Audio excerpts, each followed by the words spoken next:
I'm Roger Baker, Executive Director of the Stratfor Center for Applied Geopolitics at RANE, a global center of excellence for geopolitical intelligence and analysis. Learn how you can put geopolitics to work for your organization at ranenetwork.com.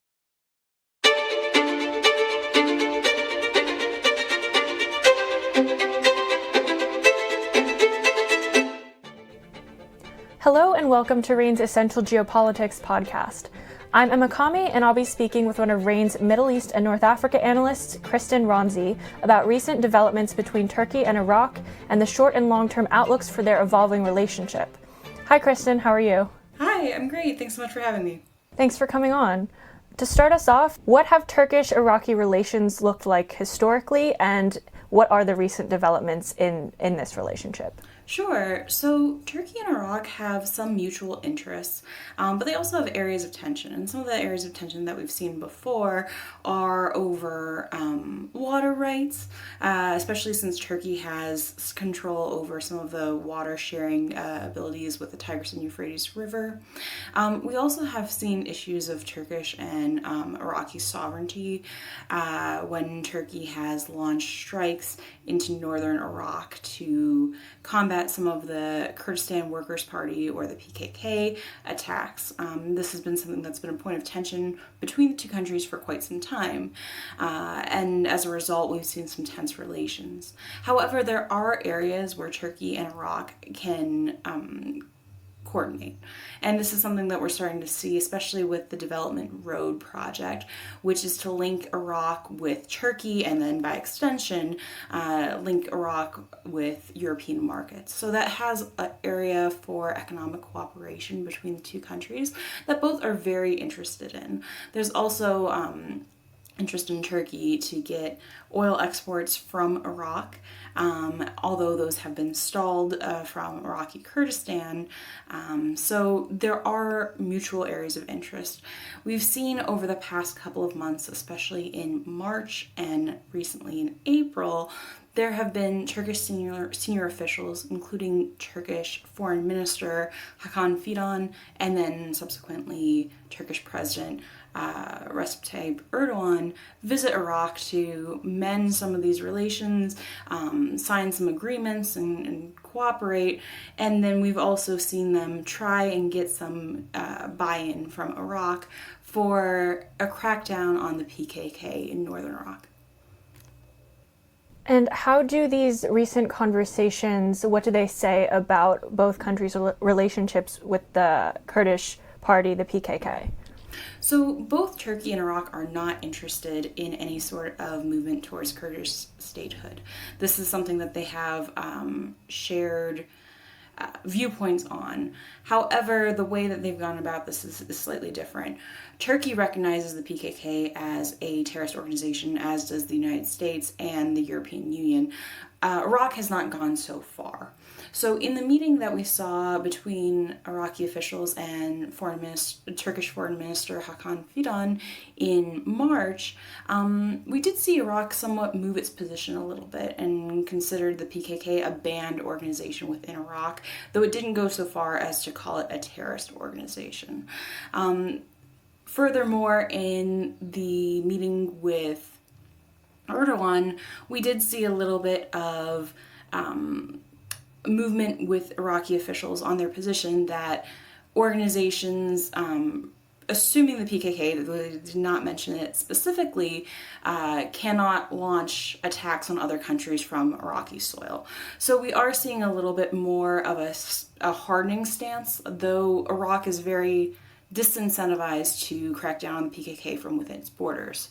We've seen Turkey also suggest having a joint operations center between Turkish military and Iraqi security forces that really did not get a lot of momentum with Iraqi officials. So while Iraq is somewhat cracking down on the PKK with rhetoric, we're really unlikely to see any sort of military action against them in the same way that Turkey would want.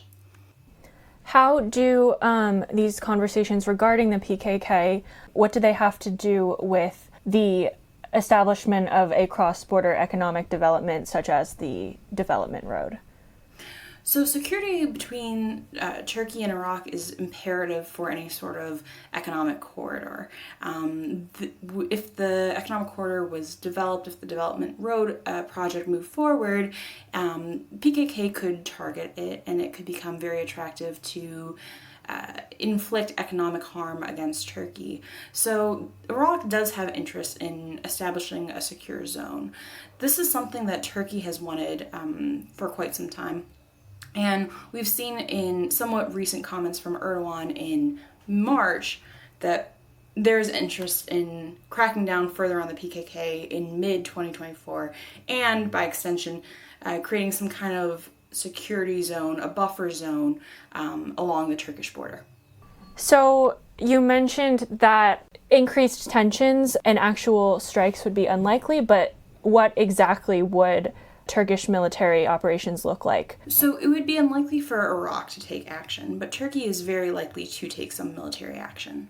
So there are three sort of avenues that Turkey can take, with each having increased escalation and risk. So Turkey has been increasing military strikes and aerial attacks into northern Iraq to combat some of these PKK targets. There is a substantial presence along that northern border between Turkey and Iraq, and so we've seen strikes sort of pick up over the past several months, but it's happened before, and this is something that Turkey has done for some time. Turkey does have interest, though, in establishing some sort of buffer zone, whether it's informal or formal, but both would come with some risks associated with it. So if there was strong pushback from the Iraqi officials against any sort of incursion, we would likely see Turkey pick up the pace and intensity of its strikes that's been currently doing in northern Iraq. This, of course, would not likely deter PKK in the manner that Erdogan has anticipated or expressed interest in doing, but this would be a way of creating more deterrence along that border and taking out some of these PKK targets. With the meeting that we've seen between Hakan Fidan first and then Erdogan with Iraqi officials, the shift slightly in Iraq's position does indicate that there may be some flexibility that Turkey has in order to crack down on the PKK. Now, Iraq will probably not provide a lot of material support, and there's probably going to be rhetoric about Turkey infringing on Iraqi sovereignty if it does do some sort of incursion on Iraqi soil. However, with other players in the region, including the U.S. interests, there may be some tolerance for Turkey doing a limited incursion and targeting PKK targets. We could see an informal buffer zone along the Turkey-Iraq border come about by increased outposts, increased flexibility for Turkish military to move around, but it would be unlikely in this scenario that Turkey would construct any sort of formal boundary to establish a buffer zone. In the less likely scenario, we might see Turkey do a much more formal incursion into northern Iraq, but that, again, without strong Iraqi support, if they tried to create a formal buffer zone and establish a boundary, this would likely be viewed as a way of trying to take Iraqi land, and that would be seen as a major violation of Iraqi sovereignty and get criticism not only from the United States, Iraq, but also potentially Iran. So this would be much more of a incendiary approach to securing the border, and that would probably be less likely, even though it would have more gains for Turkish security goals than some of the other options that Turkey has. So is Iraq just, I guess, if there is more of an informal pushback by Turkey, is Iraq willing to just not turn a blind eye in a way and let, in order to reduce like the possibility of an escalated tension, or what is their goal in letting Turkey potentially get away with a little bit of conflict in that region? So we're probably going to see Iraq, similarly in any of the options, claim that Turkey's violating their sovereignty by either doing strikes or doing some kind of incursion on its land. However, there is the economic benefits of establishing a security zone that Iraq does recognize. And in order to achieve that, having Turkey do some of the informal buffer zone establishment and hitting some of the PKK targets is beneficial to a certain extent to Iraq. And I do think Baghdad realizes this. So even though they may not want to personally get involved and risk becoming a target of the PKK or deploying military to northern Iraq, which would exacerbate the situation quite significantly, I do think that there's a little bit of flexibility that Iraq's economic goals provide for Turkey in this scenario. That makes sense. And to just, I guess, wrap us up, could you maybe take a step back and explain what the repercussions of likely scenarios, what the various repercussions would be for corporations with interests in the region? Sure. So in northern Iraq, in any of these scenarios, there is, of course, increased security risk.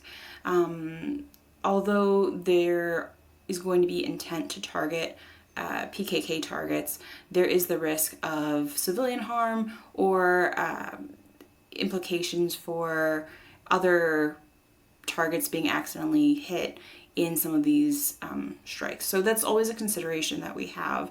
The United States, though, in any scenario, will likely pressure Turkey to be very deliberate in how it targets the PKK and to minimize civilian harm to Kurds and to other civilian interests in the area. So that's going to be something that is a dynamic in any of these considerations.